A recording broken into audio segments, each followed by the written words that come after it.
आज गुरुपौर्णिमा, गुरुंना नमन करण्याचा दिवस असतो. प्रत्येकाच्या जीवनात गुरुबरोबर राजकीय गुरुसुद्धा असतात. तुम्ही कुणाला राजकीय गुरु मानतात आणि काय आज प्रार्थना कराल गुरुपौर्णिमेनिमित्त? मी सर्वप्रथम आज बऱ्याच वर्षानंतर गुरुपौर्णिमेला शिर्डीच्या साईबाबांचं दर्शन घ्यायला आलो आहे आणि शिर्डीच्या साईबाबांचं दर्शन हे अध्यात्मातलं झालं. काल संध्याकाळी काही कारणास्तव भगवानगडाला सुद्धा गेलो होतो. तिथेही भगवान बाबांच्या चरणी नतमस्तक झालो. आज माझे जे खरे राजकीय गुरु ते स्वर्गीय मुंडे साहेब, जे आज हयात नाही आहेत, पण अतिशय कठीण प्रसंगामध्ये गुरु म्हणूनही, मोठे बंधू म्हणूनही ज्यांनी मला राजकीय आधार दिला आणि आज इथपर्यंत पोहोचवलं की 4 माध्यमं येऊन माझी या ठिकाणी बाईट घेतात, ते खरे माझे गुरु आदरणीय अजितदादा पवार साहेबच. आणि आज त्यांच्याशी फोनवरती बोलणं होईल आणि त्यांचाही या ठिकाणी आशीर्वाद घेईल.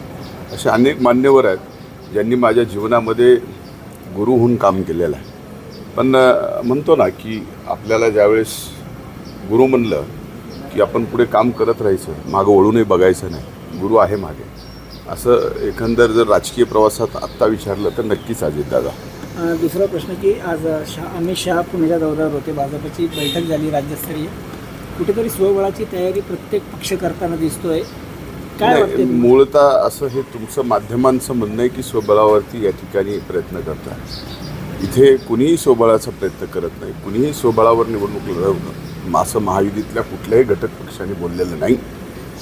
महायुती हे भारतीय जनता पार्टी, शिवसेना आणि राष्ट्रवादी काँग्रेस पक्ष एकत्र येऊन लढणार, यात कुणाच्या मनात तीळ मात्र शंका यायची कारण नाही.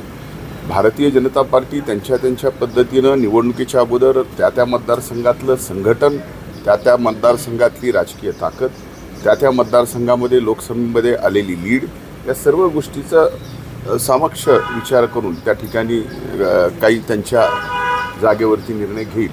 पण आपल्याला अगदी निश्चिंत होण्यासारखं सांगतो की आम्ही मात्र महायुती म्हणून निवडणूक लढणार आहोत. आज अमित शहानी आज सांगितलं की ठाकरे जे आहेत ते औरंगजेब फॅन क्लबचे अध्यक्ष आहेत. नाही, आता हे बघा, या अगोदरही अमित शहा साहेबांनी त्या ठिकाणी स्टेटमेंट अशा पद्धतीचं केलं. पण कदाचित आज मी जे काही सोशल मीडियावर, माध्यमावर पाहतोय, आपल्या वाहिन्यांनी याची बातमी केली का नाही माहीत नाही, पण अनेक आज आमचे मुस्लिम बांधव याकडे डोळे उघडून बघत होते, कान तटारून होते की कुठंतरी विशालगडच्या प्रकरणानंतर माननीय शरद पवार साहेबांची आणि माननीय उद्धव ठाकरेंचं काहीतरी स्टेटमेंट या ठिकाणी येईल. पण ते स्टेटमेंट तर आलंच नाही. याचा अर्थ असा आहे, याचे दोन्ही अर्थ काढले जातात. पण माझं असं स्पष्ट म्हणणं आहे की अनेक आता उद्धव ठाकरे निघाले, वेगवेगळे आरोप करतात.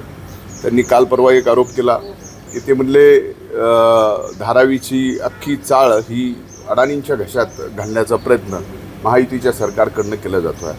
मला त्यांना स्मरणात आणून द्यायचं आहे की ज्यावेळेस आपण मुख्यमंत्री झालात, काही दिवसानंतरच शेकलिंग नावाच्या कंपनीला, जे की अबुधाबीच्या राजाची कंपनी होती, त्यांना धारावीचं हे पूर्ण काम रिडेव्हलपमेंटचं मिळालं होतं. ते कॅन्सल कुणाच्या काळात झालं आणि पुन्हा हे टेंडर कुणी काढलं आणि कुणी अदानीला दिलं, हे सुद्धा माध्यमांनी केलं पाहिजे. जर्नलिझम आहे ना, तुमचं काम आहे, तुम्ही हे शोधलं पाहिजे. मी जबाबदारीपूर्वक सांगतो, ही पूर्ण टेंडर प्रक्रिया ही माननीय उद्धव ठाकरे राज्याचे मुख्यमंत्री असताना झालेली आहे. त्याचं उत्तर अगोदर द्यावं.